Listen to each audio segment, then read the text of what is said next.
Hi everybody, it's Richard here again and welcome to another video. I thought I would jump on this thread that's going around. I think it was started up by Black Beans and Rice. 10 bands or artists that you've seen live and to show 10 albums by them. I thought, yeah, it's pretty good. So we'll start off with the very first concert I've ever been to. And I've got some tickets here, I don't have them all. Like, I wish I had kept them all, but I haven't. And that is back in 1981, excuse me, in the Ulster Hall in Belfast. I saw the Kinks, and this was the album that had been released. It's a live album about 6 months before I actually saw them. This is One for the Road, which is a double live album. And yeah, at the time of seeing them, I knew the Kinks singles. We had a greatest hits LP plus this other sort of double compilation with sort of half hits, half LP tracks. So I was well aware of quite a bit of their 60s material, and so whenever I saw the concert, I knew a lot of the songs, and they did play some of the big hits, and they actually followed this album quite closely, but they did add some songs that I remember. They did Death of a Clown, and they also did A Well Respected Man, which was great. I keep saying it's one of the best concerts I've ever been to, as it was my first concert. I was only 15 years old, and I was crammed up right at the front of the stage, and you know, you could actually lean on the stage. There was no sort of gate between the crowd and the stage. You could actually lean on the stage, and I just remember the energy of Ray Davies. He was jumping around, something wild. It was a great night, and Dave Davies, fantastic guitarist. So that was the Kinks from 1981. So the next one, 1983, and it's the big one for me. I got to see David Bowie live in June 1983, yeah, and obviously he was touring the Let's Dance album. It was in Murrayfield Stadium in Scotland, and it was a fantastic concert, but the only problem was there were no screens, so Bowie was about that size whenever you're sitting in the stands, but still the set was immense. And consider it's 1983, most of the material obviously came from his true glory years, which were the 1970s, plus 4 songs from the Let's Dance album. But fantastic concert, and I did get to see him live again in 87, which wasn't quite as good. It's the same with the Kinks. I got to see them live again about 10 years after, and they weren't as good either.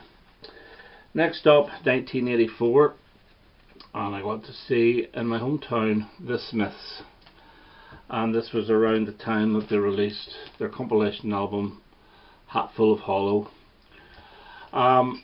Amazing concert. The highlight for me was them doing This Charming Man, where the intro guitar part was done by Johnny Marr, which is not on this album here.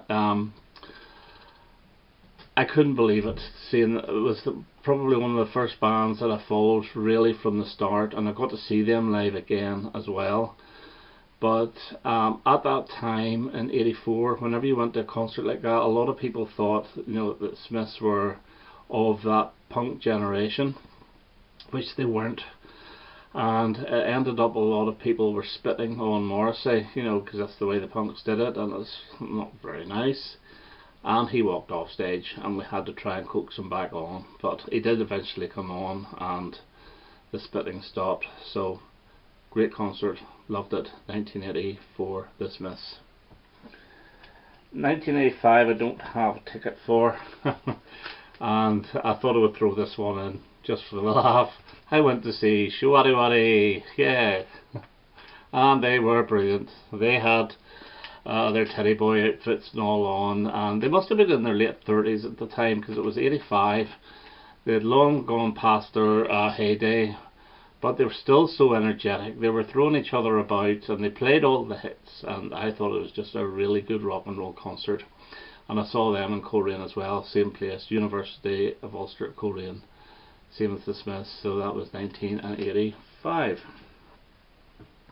Also in, well no, it's actually 1986 is the next one. And in the King's Hall in Belfast, I got to see, if you can see that, well, that's Elton John. And again, he was touring this album. It's not his best album, this is Ice on Fire, but he was absolutely amazing. I couldn't believe how good on the piano he was, and he even did that, you know, almost I don't know how he did it, playing it backwards and so forth. He was nearly lying on his back playing the piano as well, and he went through all the hits. He actually did the concert in such a way that he started chronologically and worked his way up, but throwing a few of these songs in here which worked okay, but amazing concert. And he still had the voice, and he still had the ability to sing in falsetto as well in some of the songs. So is that the word, falsetto? High pitched anyway. So Elton John, 1986, great concert. Next up, and in 1980, when was this? I always thought it was 87.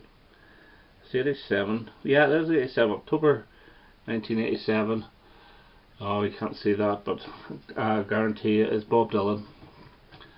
And he was, this was his 86 album, Knocked Out Loaded, and I saw him at Wembley Arena, and he was supported by Tom Petty and Heartbreakers and Roger McGuinn, and he was excellent, he really was. The real highlight for me was Roger McGuinn though, because I had the Byrds Greatest Hits LP, and he more or less played that whole album, and I thought it was fantastic.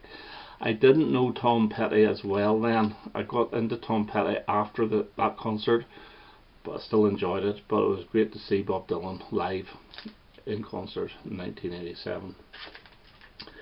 Okay, next I'm going to have to show some CDs. We're getting into CD age, and this is a ticket for, you can't see it either, but it's for Squeeze in 1995, and this is just before they were releasing this album, Ridiculous. I hadn't been released, so I didn't know the songs, but I do remember they played a new song, and it made me really want to buy this album, and it was called I Want You. Fantastic, and they played quite a bit of their previous album, Some Fantastic Place, which is one of their best albums as well. And the thing that got to me about Squeeze, I could not believe how good a guitarist Glenn Tilbert was. Absolutely brilliant. A really, really good concert, Ulster Hall. Although it was a sit-down concert, it was still excellent, and I've seen them again since, and it wasn't quite as good, even though it was the same place they played, Ulster Hall. It just wasn't as good. Then next up, again, I don't have a ticket for this. I thought I did, but I don't know. Paul Heaton and Jackie Abbott, I saw them, I think it was 2014 this came out. This is their debut album, and this ranks along with the Kinks as one of my favourite concerts. They did a few songs off this album. They also did quite a few of the big hits of the Beautiful South. I was just hoping and praying that they would do the song One Last Love Song, which they did great. And then they did some of the big hits of the House Martins. And Paul Heaton is such a great frontman. He's such an entertainer. He does know how to entertain a crowd. Brilliant. And I've seen them twice since that. I saw them on the touring the next album, Laughter, Wisdom and Lies, I think that's what you call it, and then I saw them touring their final album, well, their last album, which is called, I can't even remember the name of it, but I saw them twice after this. Brilliant concert, and would go again.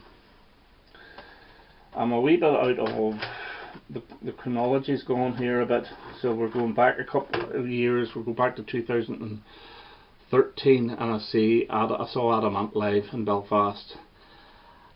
He was good. He really concentrated. This is the album he was touring with. Adam Ant is the Blue Black Hussar in Marrying the Gunner's Daughter. It's not a bad album, but it's slightly under recorded, I think.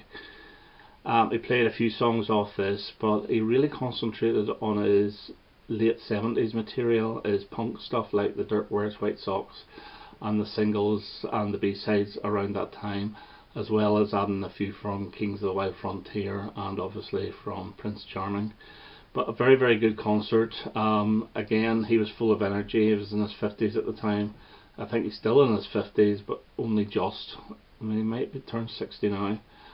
But yeah, really good. Thoroughly enjoyed it, and again, is one I've always wanted to see. Which leaves one more, and this was actually again going back to 2012. And this is the second time I saw this band. This is the Proclaimers. I'm going again in September for the third time, and this was the album they toured, which was Like Comedy, which features a fantastic spinning around in the air. Oh, these guys are great. They're no nonsense fellas. They come on in their jeans and their t-shirts and they deliver a set and they sing their hearts out, and everybody goes home really happy and hoarse. Brilliant band. Again, I can't wait to see them in September, and there's a lot more to this band than a letter from America, and I'm going to be 500 miles or 200 miles or whatever the heck it's called. Yeah, brilliant band, and saw these in 2012. So that's it. That's my 10. Hope you enjoyed that, and hope to talk soon. Okay, bye bye.